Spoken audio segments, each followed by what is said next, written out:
प्यारे बच्चों, सुप्रभात। आज हम लोग रस का आगे का भाग हम पढ़ेंगे। और अभी तक आपने रस में पढ़ा कि रस क्या होता है, रस के अंग क्या होते हैं। अब रस के भेद, कितने प्रकार के भेद हैं, इनके बारे में चर्चा हो चुकी है। अब उनका बारी बारी से विश्लेषण किया जाएगा। तो जो रस के भेद हैं, सबसे पहले श्रृंगार रस। सबसे पहले है श्रृंगार रस। तो श्रृंगार रस जहां नायक नायिका, प्रेमी प्रेमिका या पति पत्नी के मिलने या बिछोड़ने की बात हो तो वहां श्रृंगार रस होता है।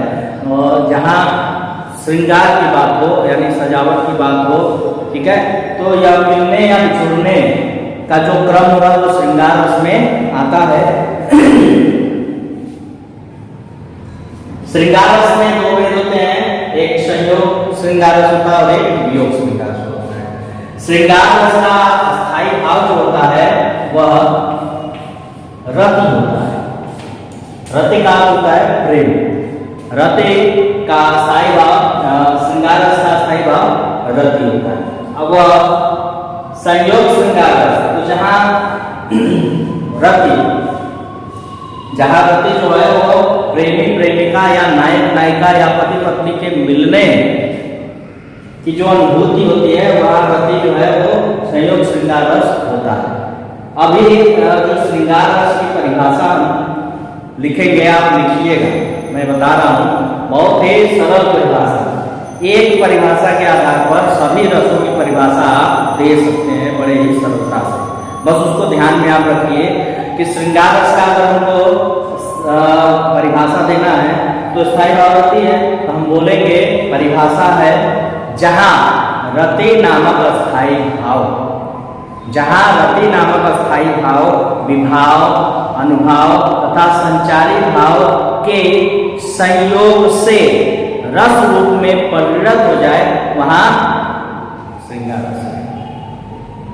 ठीक है, जहां संयोग श्रृंगार रस होगा तो नायक नायिका के मिलने पर जो एक आनंद की अनुभूति होती है वहां से उत्पन्न रति नामक स्थायी भाव विभाव अनुभाव संचारी भाव के संयोग से रस रूप में परिणत हो तो वहां संयोग श्रृंगार रस होगा।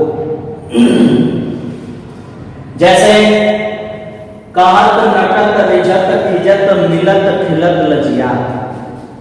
कहत नटत रिझत खिजत मिलत खिलत लजिया, भरे भवन में करत है नयनन ही शोभा।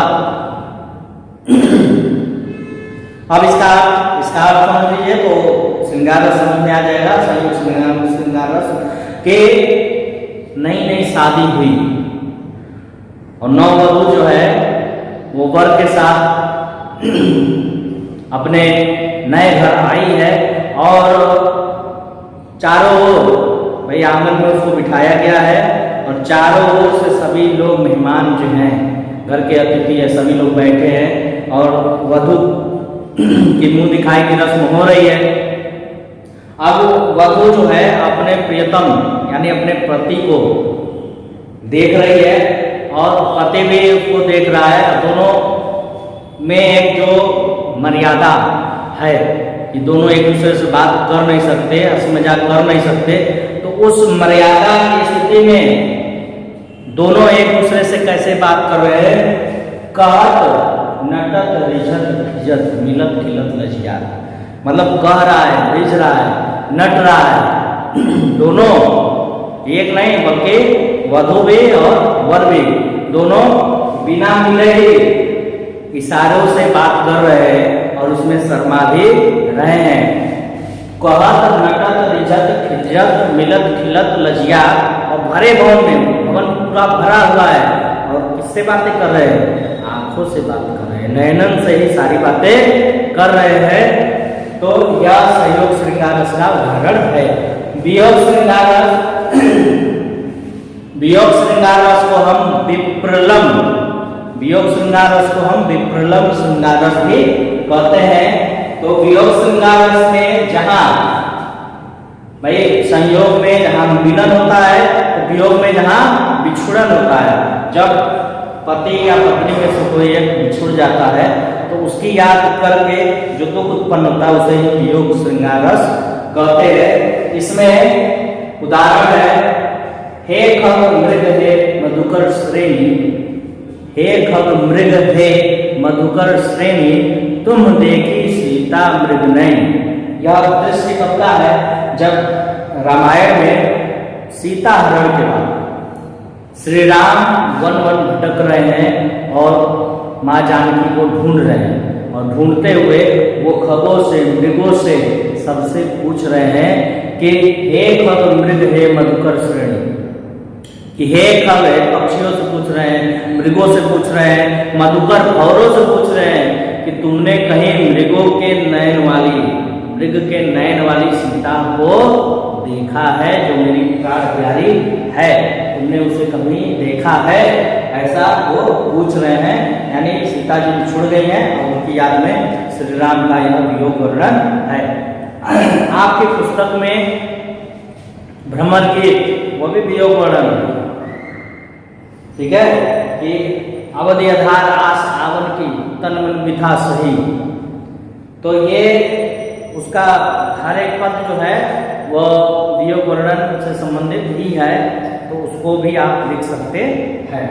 तो यह श्रृंगार रस के दो पक्ष है, एक संयोग श्रृंगार रस और एक वियोग श्रृंगार रस। आगे हम लोग पढ़ेंगे हास्य रस और वीर रस के बारे में। तो हास्य रस का स्थायी भाव हास होता है जब कोई घटना प्रसंग जिससे हमको काफी आनंद की अनुभूति हो, हमारा रोम रोम प्रफुल्लित हो उठे, तो वहाँ हास का जन्म होता है। और जब इसकी भी परिभाषा आप देख लीजिए कि जहाँ हास नामक अस्थायी भाव, विभाव, अनुभाव और संचारी भाव के संयोग से रस रूप में परिणत हो, वहाँ हास्य रस होगा।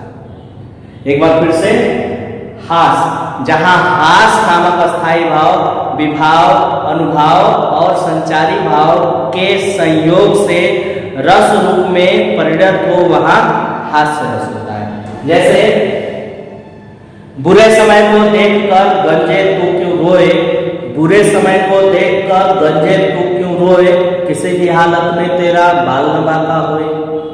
तो यह हास्य रस का उदाहरण है। हास्य रस का एक और उदाहरण प्रसंगों के अनुसार हमको मिलता है जब भगवान शिव बारात लेकर जाते हैं हिमालय पर्वत पर, तो वो दृश्य बड़ा विहंगम दृश्य होता है कि बाराती के कौन है? बाराती सब भूत प्रेत हैं जो कंकालों का रूप ले गए, ठीक है। वैसे ही और दूल्हा कौन है? दूल्हे का वेशभूषा कैसी है कि वो बाघ के चर्म जो लपेटे हुए हैं, शरीर पर भभूत लपेटे हुए हैं और बैल पर, नंदी पर सवारी करते हुए जा रहे हैं। तो वो दृश्य हिमालय के लोगों के लिए बड़ा अद्भुत था और उसको देखकर लोग हंस रहे हैं। क्या कर रहे हैं? हंसी हंसी देख भाजे दूल्हे दिगंबर को, पाहुनी जो आवे हिमाचल की उछाल। मतलब हंस हंस कर सभी लोग इधर उधर लोटपोट हो रहे हैं कि यह कैसा पाहुन आया है हिमालय की उछाल में, हिमालय पर कौन सा यह पहुना आया है, कौन सा यह दामाद आया है, कौन सा यह दूल्हा है। तो हास्य रस में जहाँ हास्य ही प्रमुख है। इसके बाद हम वीर रस का स्थायी भाव होता है उत्साह। तो वीरता दान से भी होती है, दया से भी होती है, ठीक है। तो यह जहाँ उत्साह नामक अस्थायी भाव, विभाव, अनुभाव और संचारी भाव के संयोग से रस रूप में परिणत हो, वहाँ वीर रस होगा। जैसे वीर रस का उदाहरण है राणा का जो रणवीर चौकड़ी भर भर के चेतक बन गया निराला था। रणवीर चौकड़ी भर भर के चेतक बन गया निराला था, राणा प्रताप के घोड़े से पड़ गया हुआ था पाला था। अन्य उदाहरण भी आप देख सकते हैं कि आगे नदियां पड़ी अपार, घोड़ा कैसे उतरे पार, राणा ने सोचा इस पार तब तक चेतक था उस पार। तो ये जो है ये वीर रस का उदाहरण है। आप महारानी लक्ष्मीबाई का बुंदेलो हर बोलो के मुंह हमने सुनी कहानी थी, खूब लड़ी मर्दानी वो तो झांसी वाली रानी थी।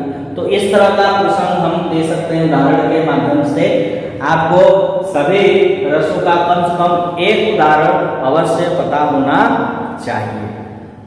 तो आज हम लोग यहाँ पर थोड़ा विराम देते हैं, इसके बाद अगले वीडियो में हम चर्चा करेंगे अन्य रस जो बचे हुए हैं उसके बारे में। तब तक के लिए धन्यवाद।